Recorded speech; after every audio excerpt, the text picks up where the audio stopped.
Good morning, everyone. Again, I want to apologize for wearing the mask today, but I am still suffering. It'll be, I guess, a month of this um, because the pollen, my illness, it's not a good combination. It's just not a good combination. So I want to thank you all for being with me. This is going to be a, a kind of dramatic um, podcast today. Um, I'm going to talk to you today this weekend on the March 22nd. It'll mark the 84th commemoration of the death of my uncle, Sergeant Thomas Purnell Foster. Now, I never met my uncle because he was gunned down and murdered in the streets um, well before I was born, when my mother was just 10 years old. Um, and yet, Uncle Purnell is weaved into who I am. I heard story after story about him. His photograph was on full display in our home, and so his story, his legacy became part of our family lore. The play by August Wilson, A Soldier's Story, was triggering for my mother, and she couldn't remember. She was only 10, so she couldn't remember the details about where it was or how it was, but she said that so much of the storyline in A Soldier's Story was similar to what she knew and understood about the death of her brother, Purnell. And so I went about, and then after we saw the play, the movie came out, and it again was really triggering for my mother, really triggering. And she recalled all the trauma that her family went through. She talked about how Thurgood Marshall, as an attorney, was working with Grandma on the to try to get justice for um, my uncle. And I thought, well, there's got to be some memory of this in historical documents. And so I started looking, and I thought, well, maybe it's the Brownsville massacre that was the trigger point, because I was being a little bit too literal about the story. And I kept tracking and tracking, and I really couldn't find any trail of my Uncle Purnell. And then, believe it or not, he showed up in A History of Daisy Bates. So I'm reading, I'm just, casually reading about the background of Daisy and Elsie Bates and the Little Rock Nine, and whoa, there is a reference to my uncle, but he got lost in history because they changed History records him as Thomas B. Foster, not Sergeant Thomas P. Foster. And I thought about that, and to me, and y'all forgive me, I'm trying to look up on the internet and see if I can find an image of him.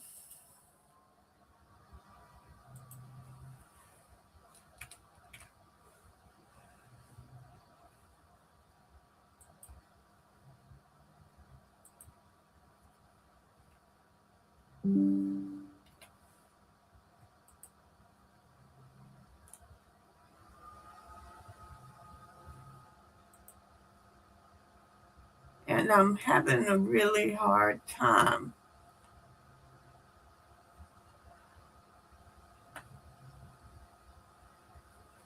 But let me go ahead and tell you about his story. And if I can find an image, or if Mona, if you're watching, if you'll put a link to an image in for me, I'd appreciate it, sis. But let me tell you this story of my uncle.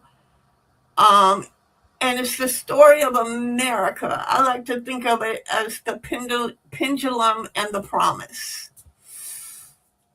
This week marks the 84th year since my uncle, Pernell Foster, was killed in Little Rock, Arkansas. He was shot 5 times by a white police officer while lying on the ground unconscious. He was unarmed. He was in uniform. He was serving a country that refused to serve him back. His middle name was Pernell, though history tried to flatten him into an initial. But we say his name in full today because we are restoring what was taken. His dignity, his story, and his place in the long struggle for Black freedom in this country. Uncle Pernell was a member of the 92nd Engineers Battalion, stationed at Camp Joseph T. Robinson. On March 22nd, 1942, he intervened when military police were beating another Black soldier, Private Albert Glover, for being drunk. My uncle was a sergeant, and he had been tasked by the military to oversee and investigate complaints against Black soldiers at Fort Robinson. That was his job. The military police officers that were beating the soldier were below rank of my uncle.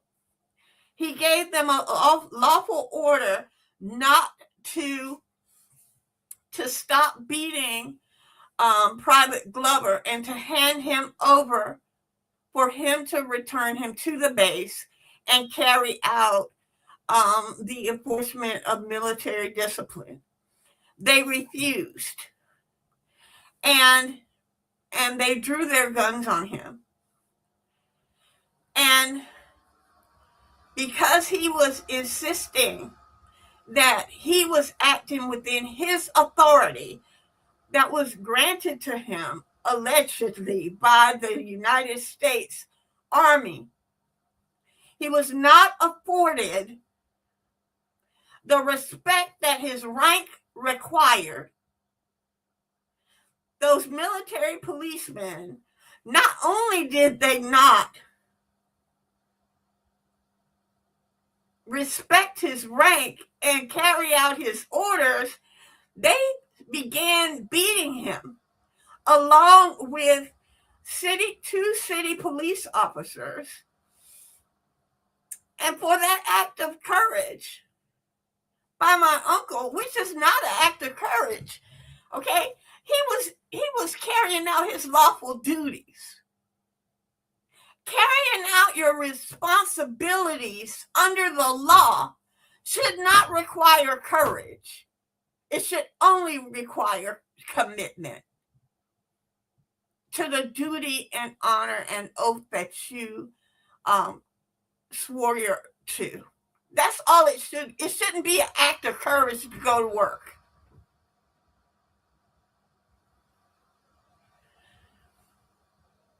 But because he insisted on his dignity, on his carrying out the orders that he had under his authority, because he would refuse to allow his dignity to be crushed, they beat him. They beat him unconscious. The two military police, knowing if they put hands on him too much, that they'd get in trouble, they turned instead as 400 community members, black and white, surrounded the incident as they took him and beat him in an alley. They knocked the city police officer, Abner Hay, beat him well, let me say, one eyewitness says that my uncle was whooping that ass of Abner Hay, beating him. That what one-on-one, he didn't stand a chance. So then the rest of them ganged up on my uncle while the military police officer held a gun, the others at bay. The three of them beat him unconscious and left him on the ground. And then Officer Hay, Abner Hay,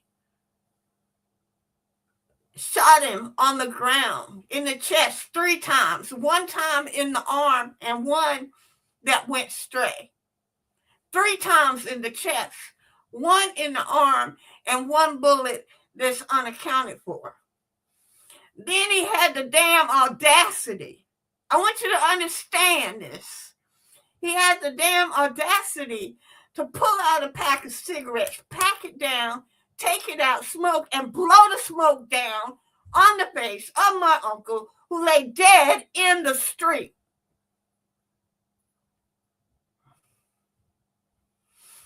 Eyewitnesses said he was riddled while lying on the ground.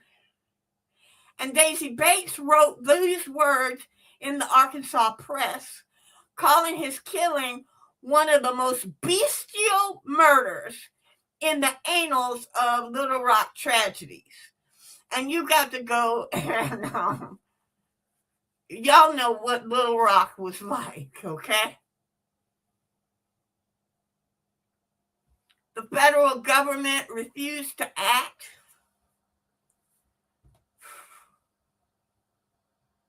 The grand jury refused to indict, and they had the nerve to say, this was the grand jury report. I'm not lying to you. This is actual words from the grand jury report.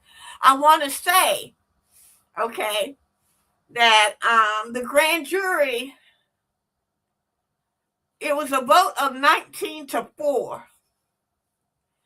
And I am interested in what those 4 white men who had the courage. Now that was courage. There were 4 black white men who had the courage to say the case should be investigated. 4, I wonder what happened to them and their families, because as you know, grand jury membership is anonymous. But I'm sure there were repercussions for their courage. It was 19-4. And the grand jury stated, and I quote, "The matter has been investigated, considered, and ignored.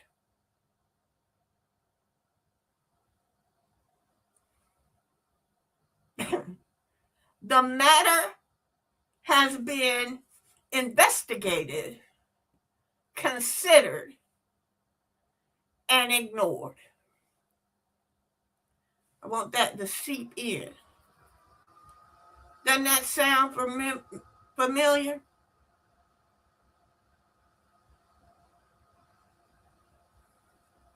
Daisy Bates witnessed this event. She took action by reporting it in the state press. She reported that my uncle was brutally murdered by an officer who clearly exceeded his authority and used unnecessary force because he had been questioned by a black man about how they were handling another black soldier under his authority.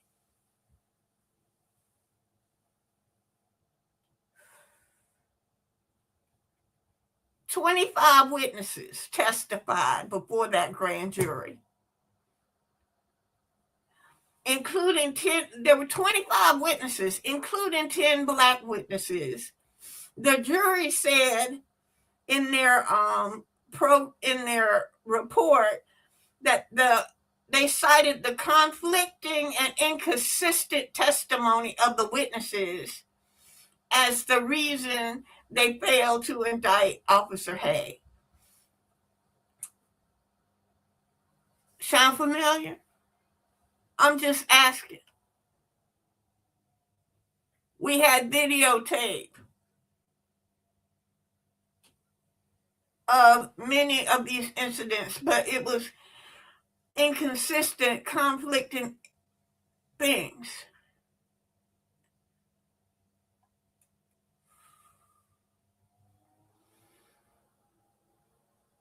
The community in Little Rock was outraged, and history records, you can look it up in the Arkansas Encyclopedia of Arkansas, that a lot of the civil rights gains that happened in Arkansas were catapulted from the death of my uncle. They hired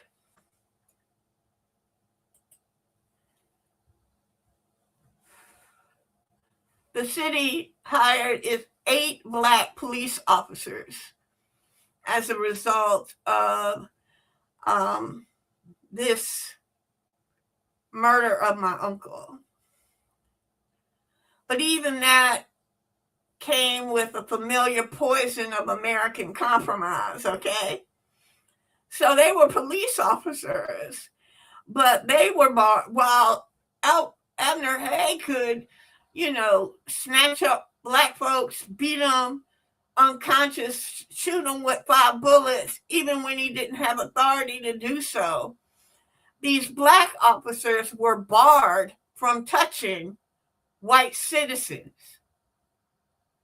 They were police officers, but they were denied pensions, and they were limited in their authority to enforce the law. So while you can consider that the blood of my uncle swung it forward a little bit in Little Rock, it was only within the cage of white supremacy, what we are now calling Christian nationalism. And that's what brings me here today. We are approaching the 250th anniversary of America. And we got to tell the truth. America has always been a pendulum swinging between its highest ideals, with liberty and justice for all, its highest ideals. All men are created equal. Its highest ideals.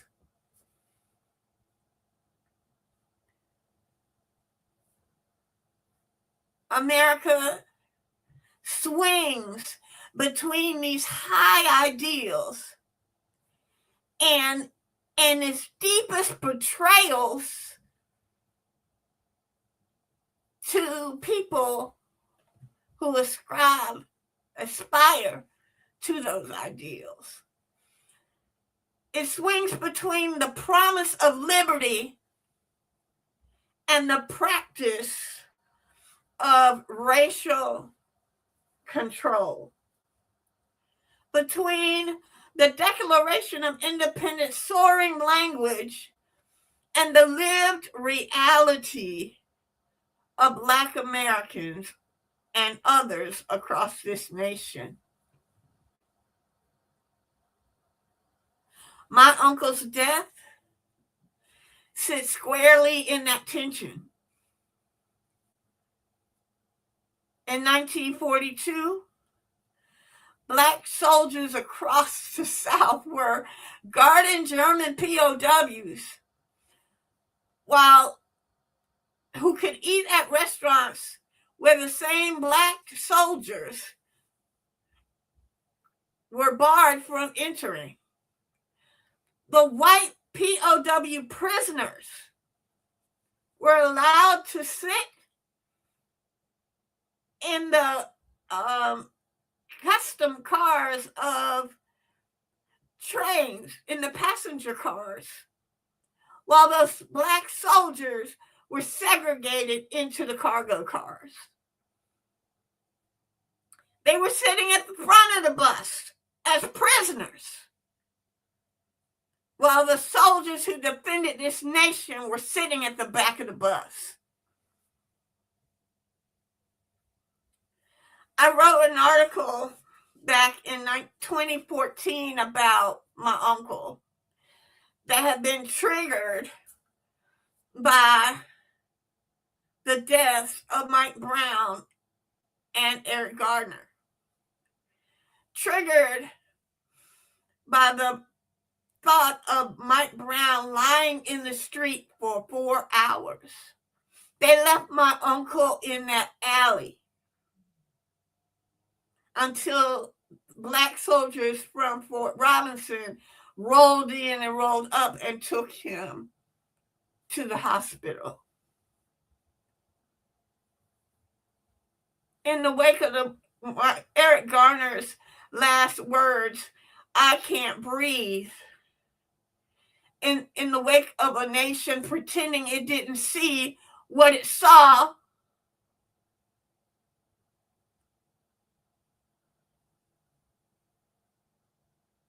I realized that I was naming the same war on Black bodies that killed my uncle in 1942. The war against Black bodies, it didn't pause.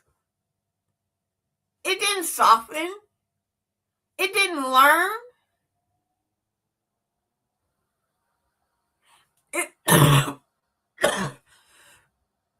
Excuse me, it marched forward. Okay? It didn't soften. This is happening every day. It marched forward into the death of George Floyd beneath the knee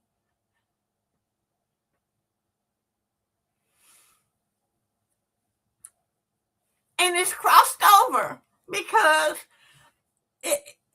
when you allow this kind of brutality, when you allow this type of inhumanity and dehumanizing behavior to become inculcated into the system of injustice, when you can look away and you can investigate, consider, and ignore the outcomes when it's Black bodies, when it's brown bodies, it'll cross over because it won't take long.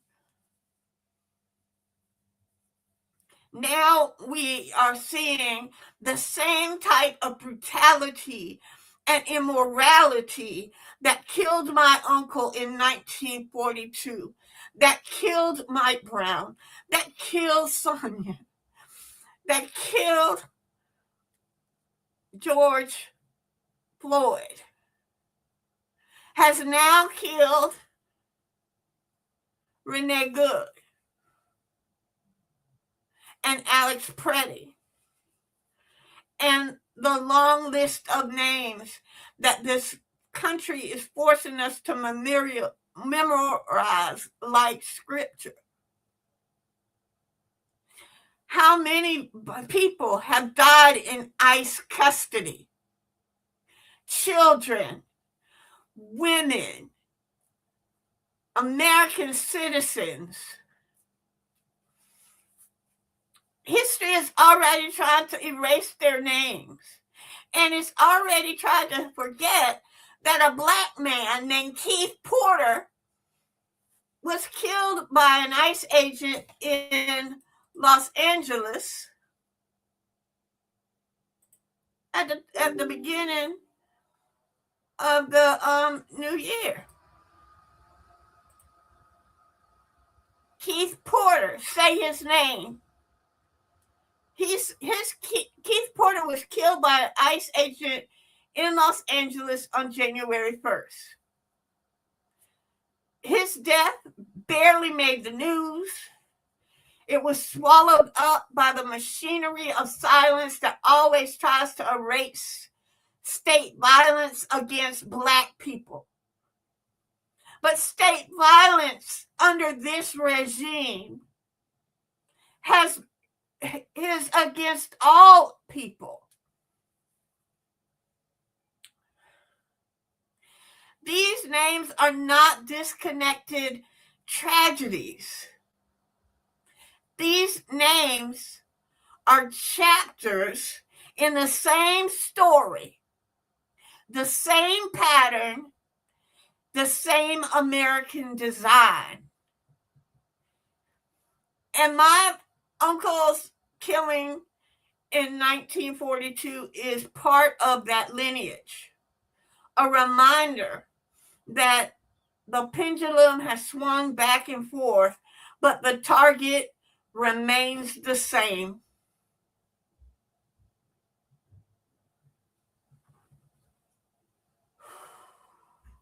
The demoralized, we're not demoralized people, I take that back, but the American design, the American system has always been built on the dehumanization of Black people. We are recorded in the census up until the 1870 census as 3/5 of a person. I was looking at a documentary the other day where they were talking to some segregationists and about integration in the Civil Rights Act of 1964 and its passage and some of the civil disturbances and state violence against protesters during the early civil rights movement. And they were talking to this moderate Southerner, and they were asked, and the Black reporter asked him, he said, we just need to let this thing it takes time. We all can change our minds and become more progressive, and over time things will happen. And so the Black reporter said, well, if you don't consider Black Americans to be human, what do you consider them to be? And out of this man's mouth came, he considered us to be superior pets. It's on the internet, recently uploaded, so you ought to be able to find it because it just popped up in my feed.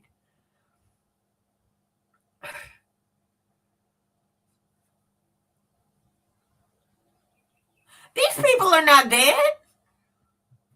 And they passed that ridiculousness on.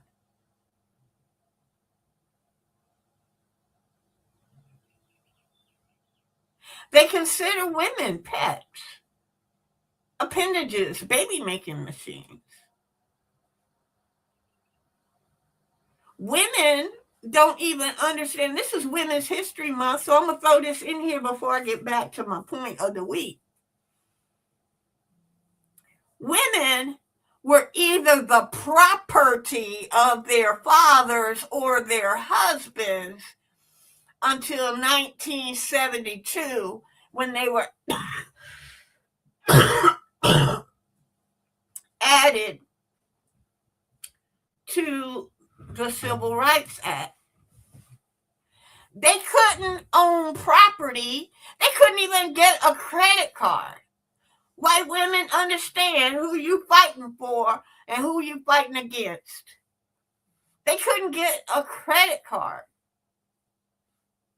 Women didn't get the right to vote until the 20th century.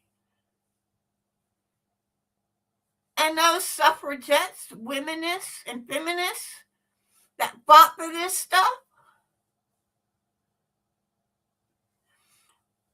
they are turning over in their graves as you all are just oblivious to what the SAVE Act is going to do to your rights. You will not be able to vote if you are a married woman who has taken your husband's name, because the name on your birth certificate and the name on your marriage license are different. And there's nothing in that bill that accounts for that. So if that act passes, you will not be able to vote. If you are a divorced woman who, because of poverty, didn't have the money to change your name back, because I don't know about where you live, but in North Carolina, it's $150 to change your name back just in the court fee.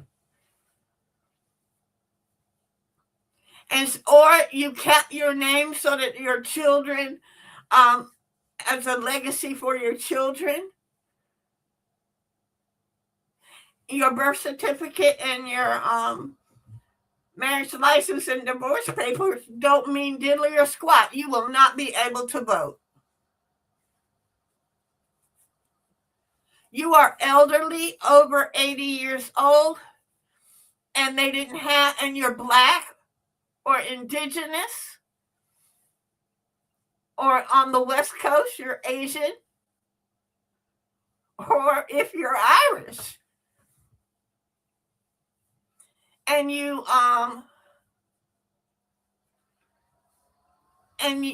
weren't born in a hospital, all you have is a Bible with your name recorded in it, you will not be able to vote.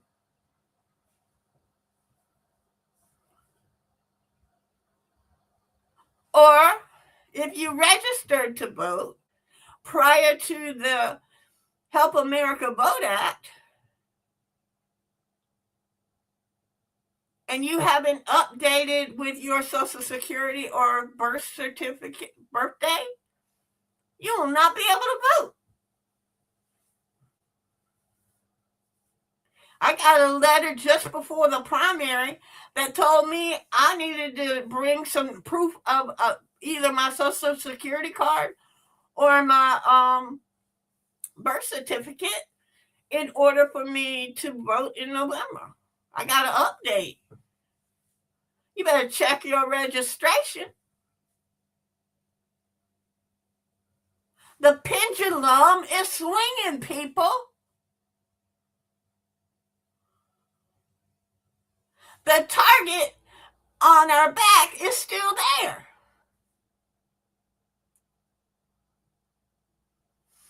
But here's another truth I want to tell you, okay? This is the truth that keeps us fighting. the ones that keep us telling our stories and preserving our own histories. Black people have always pushed the pendulum towards justice.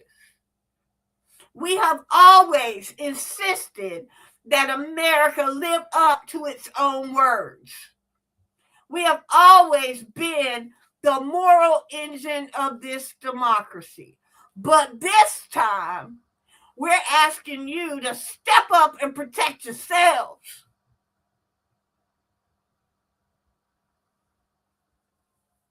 We are no longer going to be cannon fodder for your future.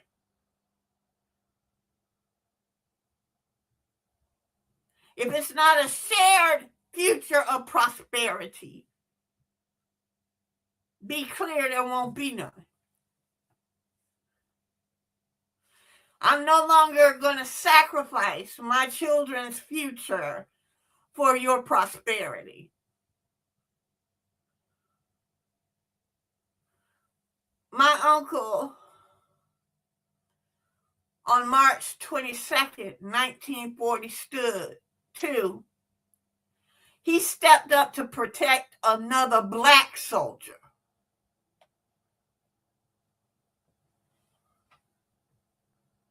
Elsie and Daisy Bates, they stepped up and wrote the truth in the face of state power. Elsie and Daisy Bates remind me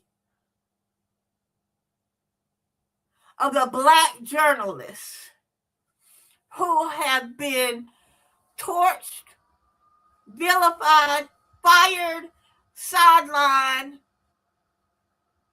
because they are speaking truth in the face of state power. I think about Melissa Harris Perry, Joy Reid, Roland Martin,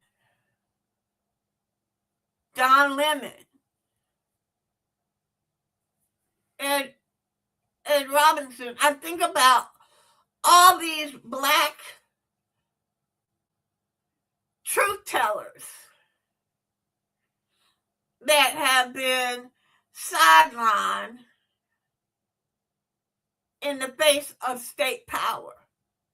But just like Elsie and Daisy Bates, these warriors, these truth tellers are telling our truth. They have not been silenced.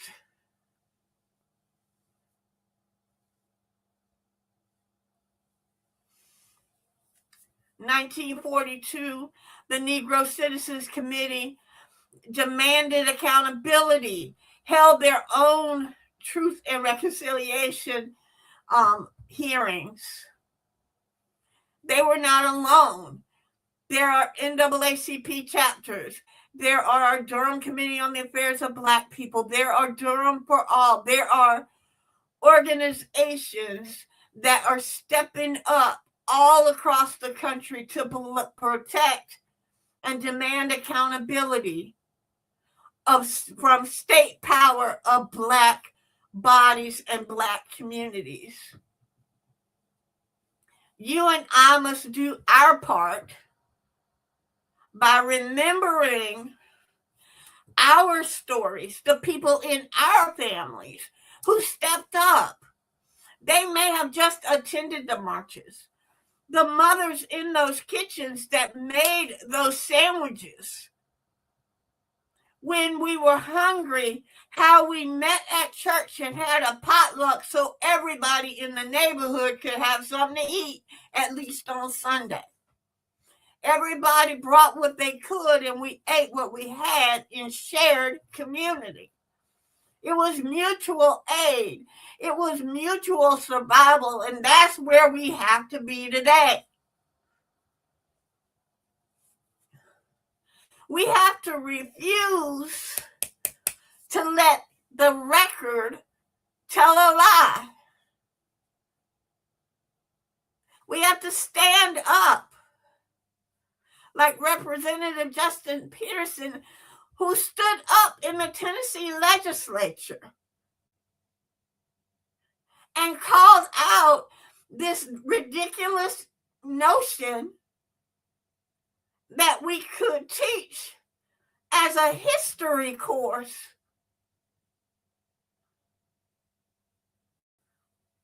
a Bible that was written to support Christian nationalism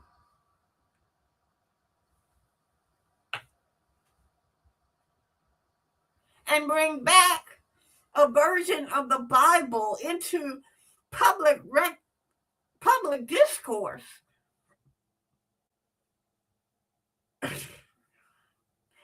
We have to refuse to let the record lie. We have to document our own history, preserve and protect that history, and tell it, and share it. So, on this 84th anniversary, I honor my uncle, Thomas Purnell Foster, not as a footnote, not as a casualty, but as a hero and a witness to Black patriotism, a witness to the gap between America's ideals of we the people in order to form a more perfect union, a witness to the American ideal that all men are created equal, a witness to the American ideal of liberty and justice for all, a witness to the ideal of freedom of speech and expression, of freedom of religion, of freedom to assemble, of freedom of press, of freedom to bring your redress of your grievances before the state powers, a witness to the cost, the bloody cost of Black patriotism, a witness to the unfinished work of justice. And as this nation approaches its 250th birthday, I say this: we cannot celebrate the promise without confronting the pendulum. We cannot honor the founding without honoring the fallen. And we cannot move forward without telling the truth about what was done to Black bodies in the name of order, in the name of law, and in the name of America. My uncle's story is part of that truth.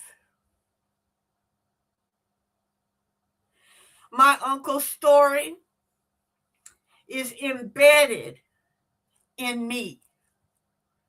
I am the living legacy of his history. I will not let it die. Today, as we carry forward, I also want to celebrate. I want to close us out with a celebration. There was a trial this week that I've been following, I guess, for 3 years. And it's out of Ohio.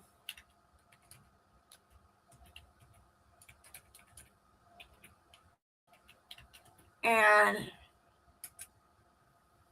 it was a great victory for the people.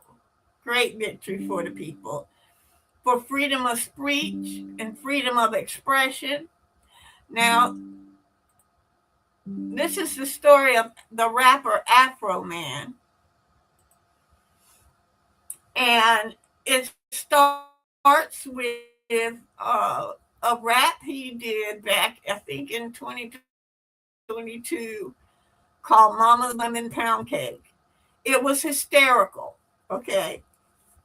So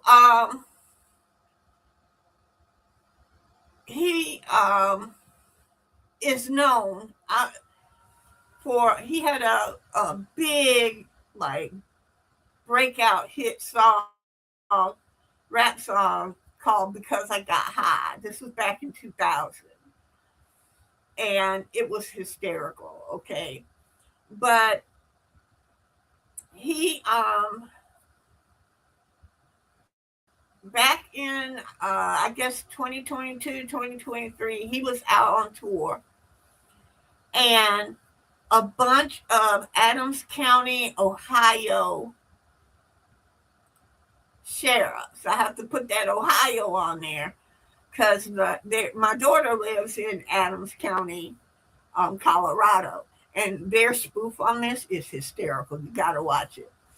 But they broke into his house. They busted his gate down.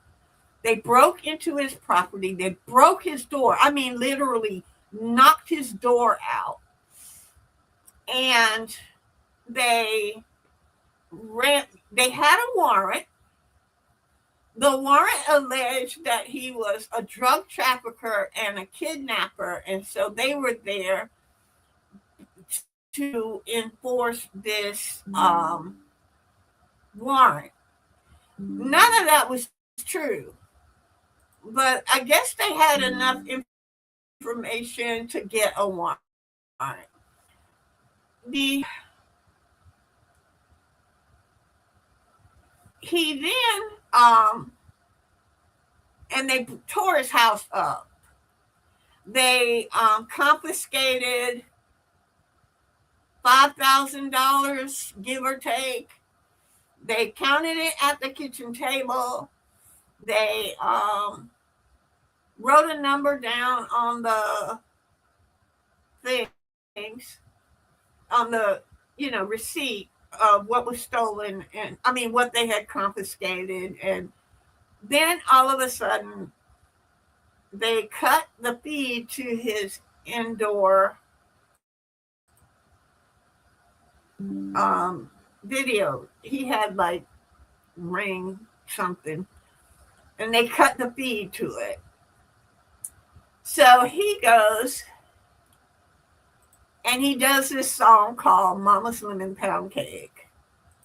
And I'm going to see if I can load this up for you to see, because it is hysterical. And yeah, I can show it. Loads up. So give me a second.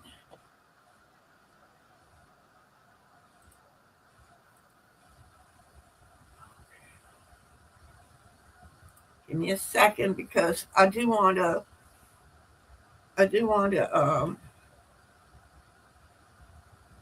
do this.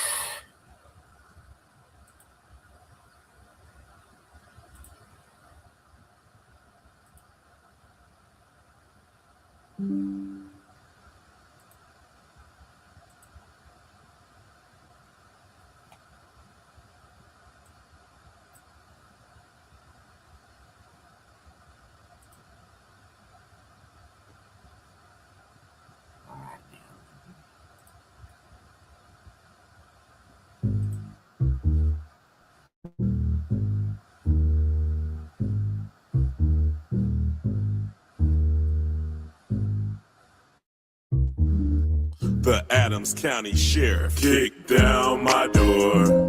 Then I heard the glass break. They found no kidnapping victims, just some lemon pound cake. Mama's lemon pound cake. It tastes so nice.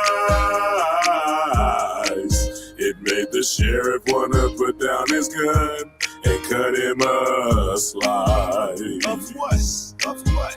Lemon pound cake. He wanna put down his block. Lemon pound cake.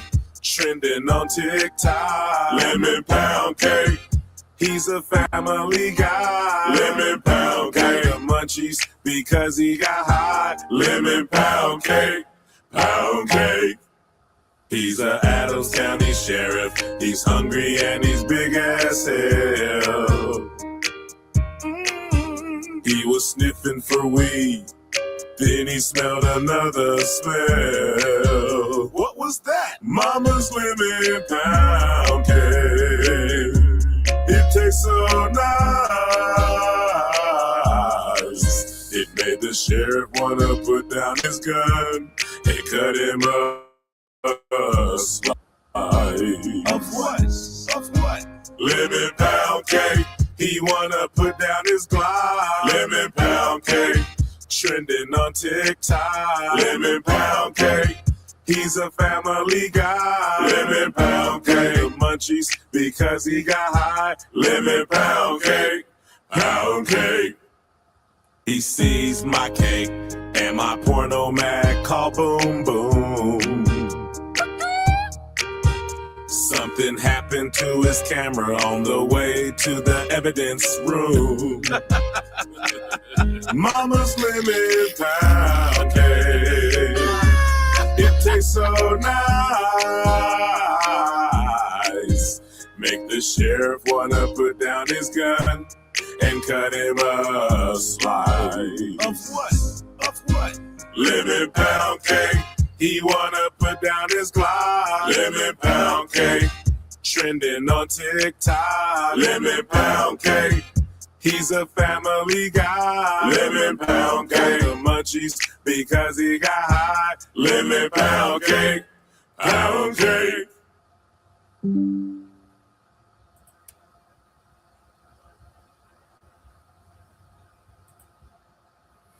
Okay, people. So, Afro Man did another one about can you fix my gate? Can you fix my door? So he had these two rap songs that use footage of the Adams County sheriffs breaking into his house with warrant, but breaking into his house, damaging his property, and they were just funny. 7 of these deputies sued him for defamation. Sued him for defamation. Now, in between the viral Lemon Pound Cake song and the trial, he discovered that the money returned to him was $400 short. So then he put out another video. Funny, all his videos are parody in the Weird Al kind of vein. You get a sense of it. Calling them thieves. He did one where he alleged, he parodied that one of them was a pedophile in the same way that, a minor was used.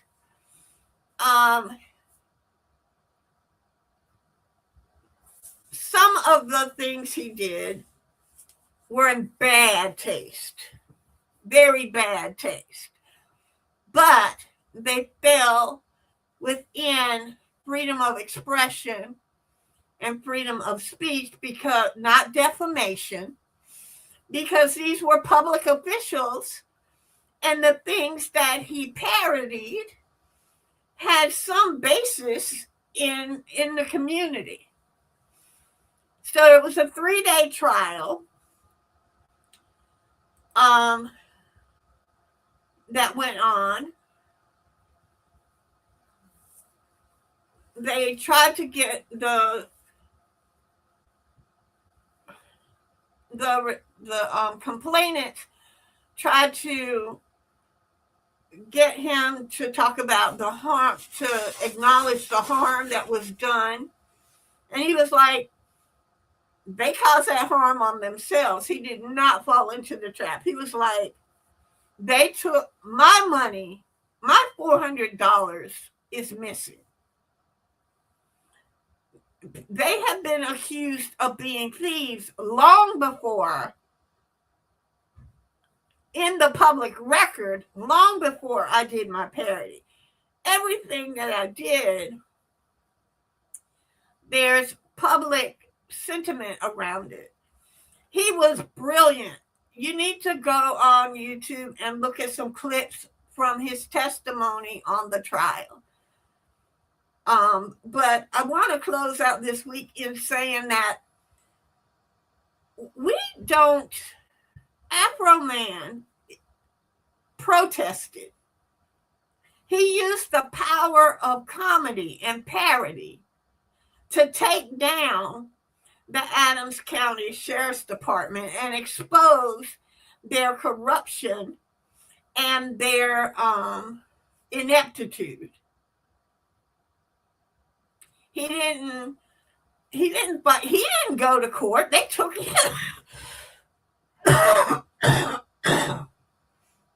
The irony is that he didn't take them to court. They took him to court because he did a parody song, Lemon Pound Cake. That song is hysterical. And so is the other one about You Broke My Gate. Those are funny. But those are the two. I want you to particularly watch those two. And how he took down the system, how he exposed the system in a joyful way. He got justice. So he is the living embodiment of doing justice brings joy and brings terror to the evil ones. This case expresses that perfectly. Perfectly.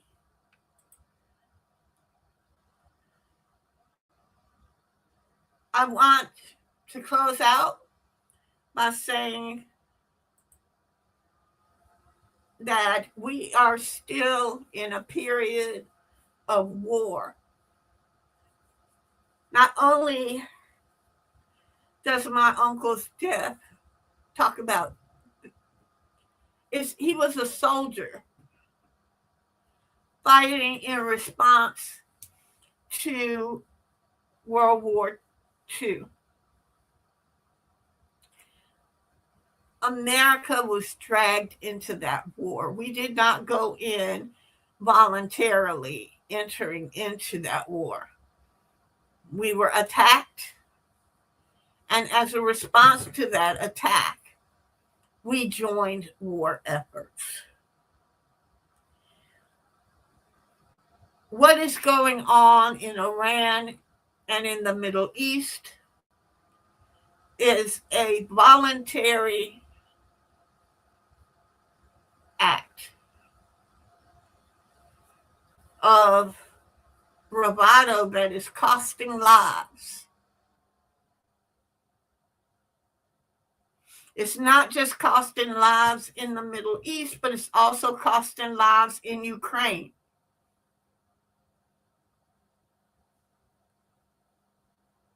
It's costing lives here in America when you want to ask for $200 billion for a war of choice, when it would only take $30 billion to tighten up the safety net, provide health care to all America's affordable health care, to provide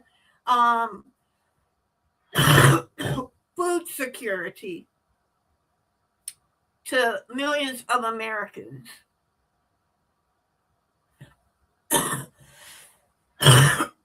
$30 billion would restore our safety net but you want $200 billion. That has already increased the cost by $40 a tank, an extra $40 a tank of gas.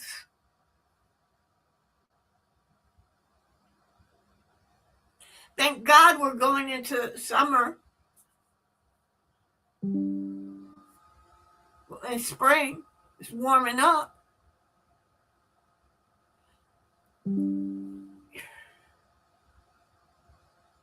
You have endangered the lives of our military. You have left no regard for their families that are here in the States.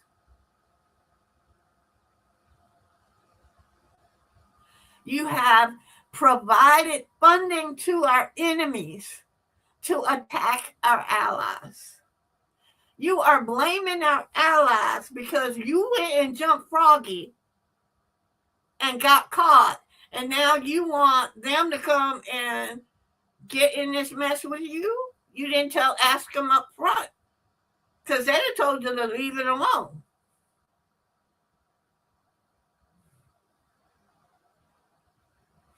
We are still in the season of Lent and Ramadan.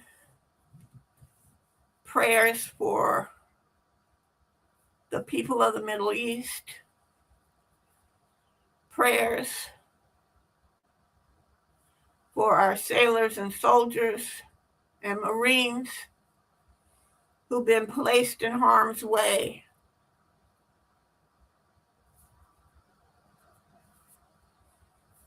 By a president who thinks they are idiots to serve.